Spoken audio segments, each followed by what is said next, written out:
Dalam usaha untuk menjadi seorang guru yang profesional, apakah cukup untuk memiliki kemampuan mengajar dan menjalankan kegiatan pembelajaran di kelas, atau hanya sekedar mampu berpartisipasi dalam interaksi lingkungan sekolah? Dalam video ini akan membahas peran guru, bahwa peran guru itu tidak hanya tentang menyampaikan materi dalam kegiatan pembelajaran, akan tetapi juga peran guru itu harus mengetahui sistem dalam proses pendidikan itu berjalan.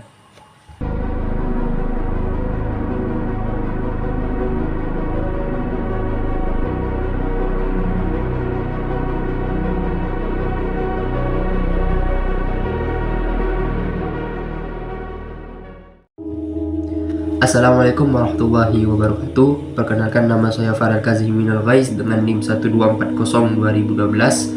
Video ini dibuat untuk memenuhi tugas UTS dari mata kuliah Administrasi Supervisi Pendidikan yang diampu langsung oleh Ibu dosen Misdah. Dan dalam video ini saya akan membagi video ini menjadi 3 bagian atau 3 pembahasan. Yang pertama yaitu menjelaskan urgensi mempelajari administrasi supervisi pendidikan bagi calon guru profesional, dan yang kedua adalah menjelaskan hubungan antara manajemen dan administrasi dalam upaya pencapaian tujuan pendidikan, dan yang ketiga adalah menjelaskan peran guru dalam proses administrasi dan juga kendala yang dihadapi pada saat di lapangan. Baik, kita mulai dari bagian pertama, yaitu penjelasan dari urgensi mempelajari administrasi supervisi pendidikan bagi calon guru profesional. Nah, jadi dalam upaya kita untuk menjadi seorang guru yang profesional, itu tidak cukup hanya memiliki keterampilan mengajar atau menyampaikan materi, menghidupkan suasana kelas, akan tetapi juga ada keharusan bagi kita calon guru profesional untuk mengetahui sistem dari sekolah itu berjalan. Nah, dengan mengetahui atau mempelajari administrasi dan supervisi pendidikan, kita sebagai calon guru profesional itu mendapatkan 3 manfaat.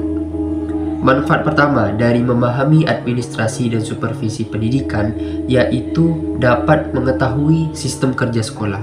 Nah, kita sebagai calon guru profesional, kita perlu tahu apa sistem yang ada di sekolah itu sendiri, apa sistem yang membantu proses pendidikan pembelajaran itu berjalan secara efektif dan efisien.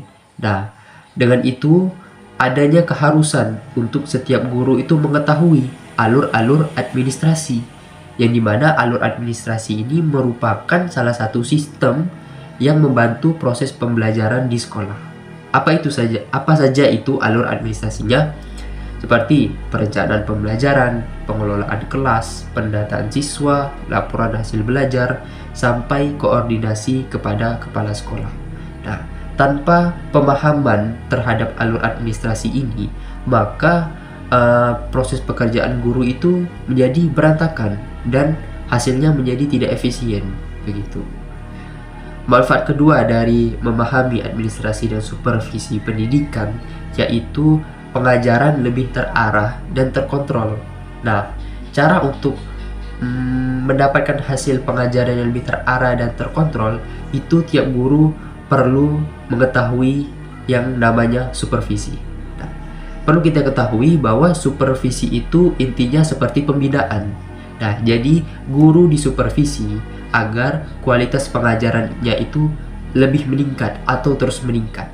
Nah, ketika setiap guru itu sudah mengetahui apa itu supervisi, maka dia juga bisa mengevaluasi diri mereka sendiri.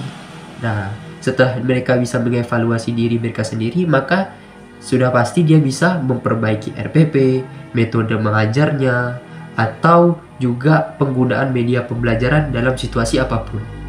Lalu manfaat yang ketiga dalam memahami administrasi dan supervisi pendidikan yaitu sebagai bekal untuk menjadi guru yang profesional. Nah, jadi perlu kita ketahui bahwa guru profesional itu tidak hanya tentang pintar dalam atau unggul dalam suatu bidang materi, akan tetapi juga guru profesional itu mampu untuk melakukan kerjasama tim, secara kelompok. dan juga mampu memanajemen. Apa itu manajemen? Termasuk ya manajemen resiko, manajemen waktu, agar kegiatan pekerjaannya itu terstruktur dan efisien. Nah, juga administrasi dan supervisi pendidikan itu membuat guru itu lebih siap untuk menghadapi realitas sekolah, tidak hanya sekedar teori. Lanjut ke bagian kedua, yaitu hubungan antara manajemen dan administrasi dalam proses tujuan pendidikan. Nah, jadi perlu kita ketahui bahwa administrasi itu dia sifatnya lebih teknis ataupun seperti mengelola. Nah, dia itu lebih kepada mengatur data ataupun proses dari pendidikan itu sendiri, proses dari pembelajaran di suatu lembaga pendidikan, dan juga menata dokumen agar lebih terstruktur. Contohnya seperti apa? Seperti pendataan siswa, jadwal pelajaran, arsip nilai, RPP, laporan kelas, dan semacamnya. Nah, sekali lagi dia itu lebih teknis dan sifatnya mengelola. Lalu selanjutnya ada manajemen. Nah, manajemen ini lebih ke mengarahkan, menentukan strategi ataupun mengambil keputusan. Nah, jadi dia ini lebih kepada merencanakan suatu program sekolah, misalnya merencanakan suatu program sekolah untuk mencapai suatu tujuan yang sudah ditentukan. Contohnya seperti apa? Seperti mengatur SDM, menentukan visi misi, memecahkan masalah atau membuat kebijakan, lalu juga termasuk mengevaluasi hasil. Nah, jadi apa hubungan antara administrasi dan manajemen? Jadi keduanya ini saling mengisi satu sama lain. Nah, seperti apa? Seperti manajemen itu menetapkan arahnya. Maksudnya apa? Manajemen menetapkan kemana tujuan dari suatu lembaga pendidikan ini. Nah, maka itu perlu direncanakan dari awal dan menetapkan tujuan dari suatu lembaga pendidikan. Nah, dari tiap tahapnya itulah perlu adanya manajemen. Nah, lalu ada administrasi. Administrasi ini memastikan proses teknisnya, proses dari pencapaian tujuan itu ada administrasi yang ikut berkontribusi agar proses untuk mencapai tujuan itu lebih terstruktur, lebih rapi, lebih efisien. Ya, jadi mungkin itu hubungan antara administrasi dan manajemen dalam pencapaian tujuan pendidikan. Lanjut di bagian ketiga, yaitu peran guru dalam administrasi dan juga kendala yang dihadapi di lapangan. Nah, jadi peran guru dalam administrasi ini memiliki peran yang sangat besar. Dikarenakan apa? Dikarenakan diharuskan untuk tiap guru itu untuk membuat perencanaan pembelajaran. Perencanaan pembelajaran itu seperti apa? Seperti RPP, modul ajar, melakukan penilaian, mengisi laporan perkembangan siswa, serta mengelola kelas dari sisi absensi dan tata tertib. Nah, selain itu juga peran guru ini juga bisa menjadi jembatan komunikasi antara sekolah dan orang tua. Nah, dengan itu kita bisa melihat bahwa guru itu memiliki tugas komunikasi, pelaporan, dokumentasi, hingga koordinasi dengan wali kelas atau guru lain. Nah, di mana ini juga menunjukkan bahwa peran guru itu tidak hanya sebagai pendidik, akan tetapi juga sebagai administrator di kelasnya sendiri. Namun di lapangan juga guru itu masih banyak memiliki kendala. Salah satu yang paling umum yaitu adanya beban administrasi, yang dimana kadang membuat beberapa guru itu lebih banyak habis waktunya di laporan daripada mengajar. Nah, juga selain itu banyak pelatihan guru, terutama pelatihan administrasi itu juga masih minim, yang dimana membuat beberapa guru yang masih baru itu suka kebingungan di awalnya. Lalu juga kendala lainnya itu seperti penggunaan teknologi yang masih belum merata.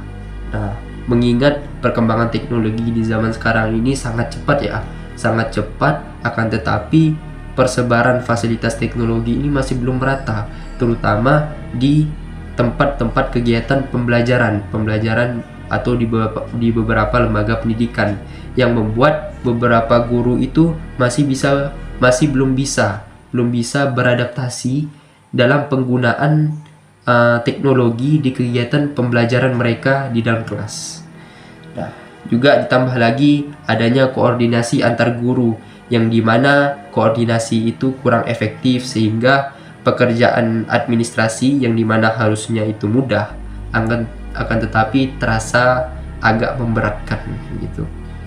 Mungkin hanya itu yang bisa saya sampaikan terkait beberapa 3 pembagian penjelasan terkait administrasi dan supervisi pendidikan, yang dimana memang kita sebagai calon guru yang profesional itu tidak hanya mempersiapkan keahlian kita, bukan hanya sekedar teori, akan tetapi juga mempersiapkan diri untuk ke dunia sekolah yang sebenarnya, dan juga itu menjadi bekal kita sebagai guru untuk bekerja secara profesional, rapi, dan terarah. Mungkin hanya itu yang bisa saya sampaikan, kurang lebihnya mohon maaf. Wassalamualaikum warahmatullahi wabarakatuh.